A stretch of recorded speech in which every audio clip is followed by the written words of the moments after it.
거기다가 방위산업은 계절적인 요소나 경기에 전혀 상관이 없습니다. 그래서 충분한 성장성을 가진 회사가 이 회사다라고 보시면 될 것 같습니다. 이번에 유상증자를 통해서 엄청난 성장성을 보여줄 것으로 기대하고 있는데요. 거의 대부분의 증자 부분을 대주주가 가져갔기 때문에 증자로 인한 물량 부담은 사실상 제한적이다라고 보시면 될 것 같습니다.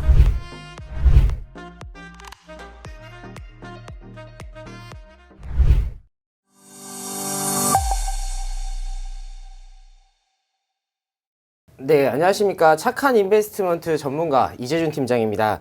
요즘 시청자분들 투자 어떠신가요? 국내 코로나 확진자 수가 최대치를 기록을 했고 위드 코로나의 중단 가능성이 제기가 되면서 굉장히 복잡한 시장이 형성이 되고 있습니다.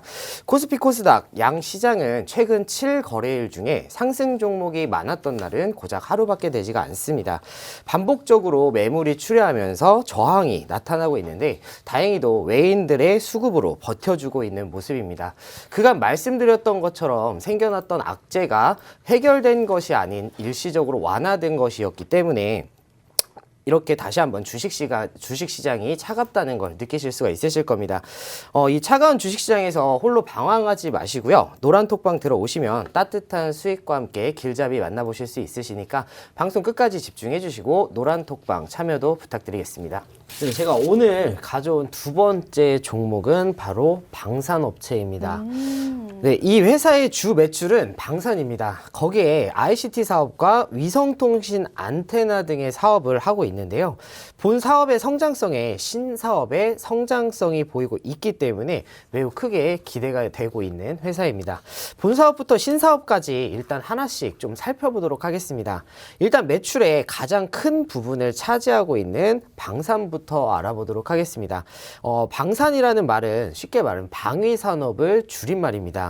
그러니까 방위산업은 국가 방위를 위해서 군사적으로 소요되는 물자의 생산, 연구, 개발, 제조에 기여하는 사업이라고 보시면 될 것 같습니다. 방위산업은 안보에 가장 핵심적인 역할을 하는 사업인 만큼 국가적으로 매우 중요한 전략 산업입니다. 이 방위산업은 다른 산업과 비교를 했을 때는 조금 독특한 시장 구조를 가지고 있습니다. 그것은 바로 독과점적인 시장 구조를 가지고 있다라는 건데 거기다가 다품종 소량 생산 체계의 특성을 가지고 있습니다. 독과점적으로 시장을 지배하고 있는 회사가 있다면은 그리고 그 시장이 계속해서 성장한다면 그 기업의 성장성은 당연히 좋을 수밖에 없습니다. 사실 방산산업이라는 것은 상당히 높은 신뢰성과 고성능을 필요로 하는 산업입니다. 그렇기 때문에 한 기업이 독과점적으로 맡아서 성장을 한다라고 하면은 정부 역시 이 기업에 지원을 하면서 키워가는 역할을 해줄 수밖에 없습니다. 그래서 방산업체는 따로 국가에서 지정을 해서 전략적으로 물자를 생산을 하고 있는데요. 그렇기 때문에 이 회사도 역시 안정적으로 성장을 할 수밖에 없는 회사입니다. 그렇다고 한다면 방위산업의 시장의 성장 이 부분이 굉장히 중요하다라고 저는 생각하고 있습니다. 그 이유는 아무리 독과점적이라고 해도 시장이 작아지고 있다라고 하면은 큰 의미가 없겠죠. 그래서 일단 표를 먼저 보여드리도록 하겠습니다.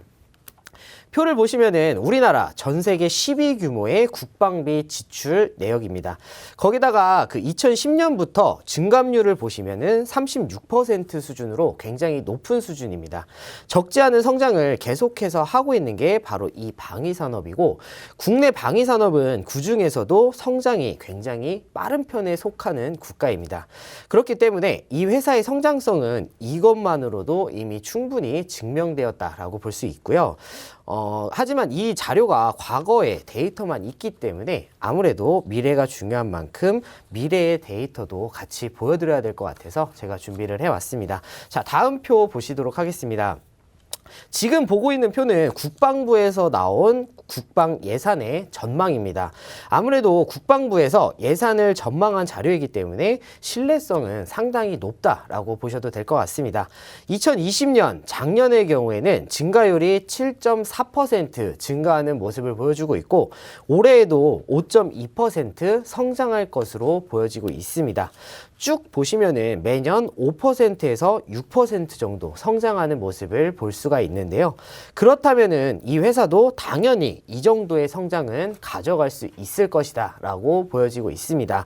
너무 적은 건 아닌가라고 생각하시는 분들도 있으실 것 같은데요.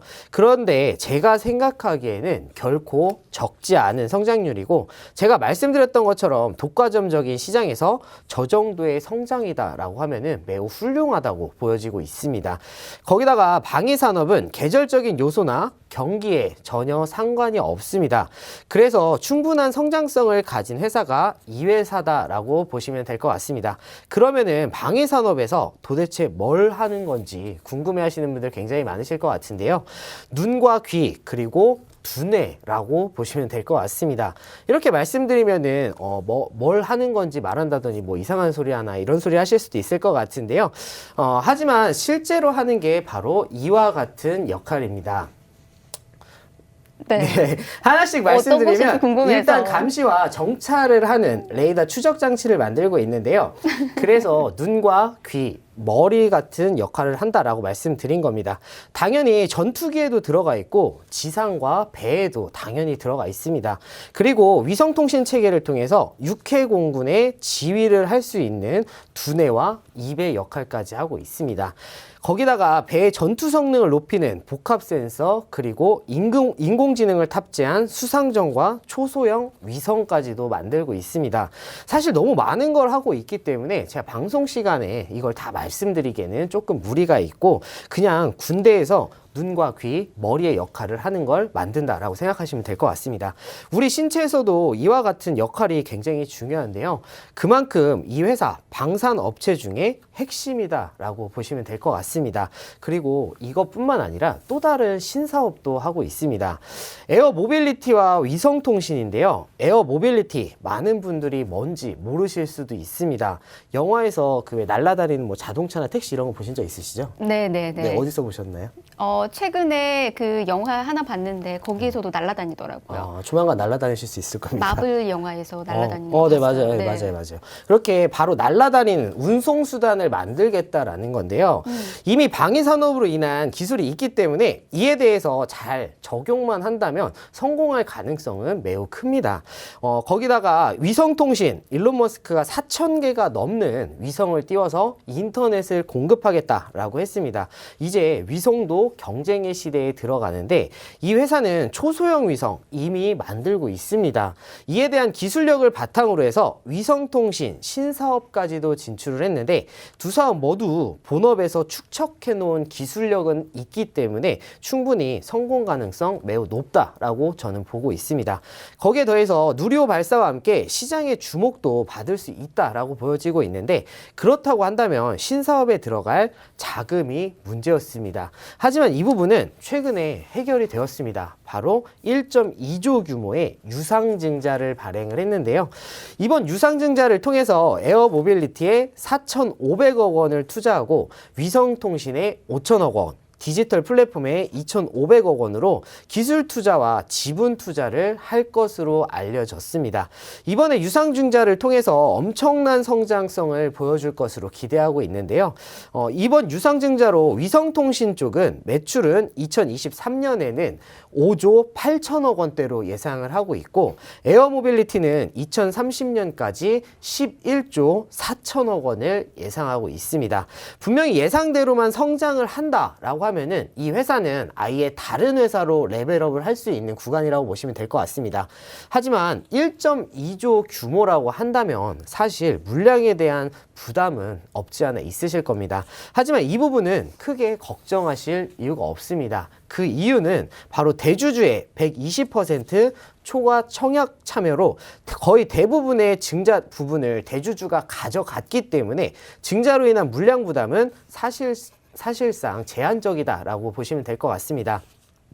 아예 없다라고 볼 수는 없겠지만 충분히 소화가 가능한 물량이다라고 생각하셔도 될 것 같고요.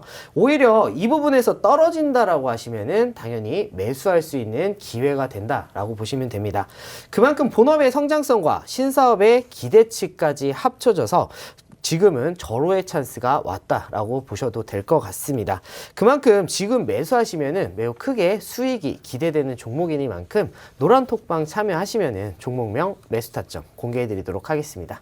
자, 이번에는 재무제표 한번 확인해 보도록 하겠습니다. 어떨까요, 재무제표는?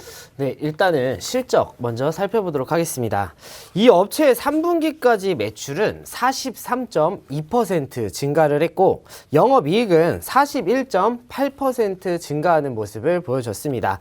당기순이익에서 42.8% 증가를 하면서 매우 좋은 실적을 보여주고 있는데 특히 3분기 매출은 작년 대비해서 46.8%나 증가하는 모습을 보이면서 실제로 엄청난 실적을 보여줬습니다.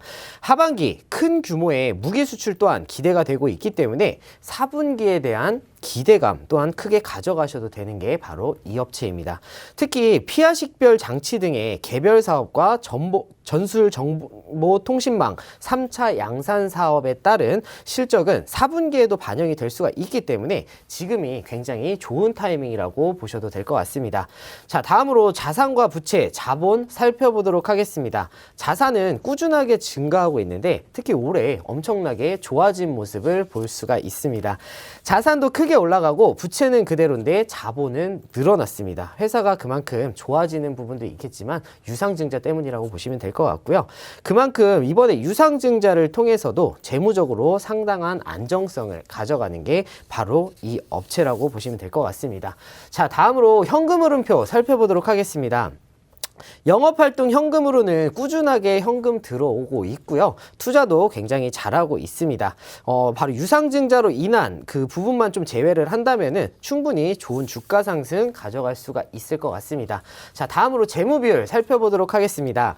이 회사 부채 비율은 작년까지만 해도 100%가 넘는 161%에다가 유보율 87%밖에 되지 않았는데 이제는 부채 비율 75%로 100% 이하로 만들어놨고 유보율은 137%나 가지고 있기 때문에 재무상으로도 굉장히 좋은 자리다라고 보시면 될 것 같습니다. 자, 다음으로 차트 살펴보도록 하겠습니다. 일단 가장 처음으로 주봉 먼저 살펴볼 텐데요. 주봉상으로 작년부터는 매우 좋은 상승을 보여주고 있습니다. 하지만 올해 박스권을 형성을 하면서 반등하는 모습을 보여주지는 못하고 있는데요.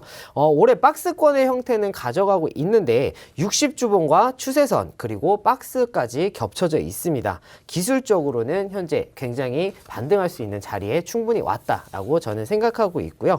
일봉으로 보셔도 주봉과 마찬가지로 박스권 만들어내 면서 이번에도 굉장히 강한 상승 보여줄 가능성 충분하다라고 저는 판단하고 있습니다.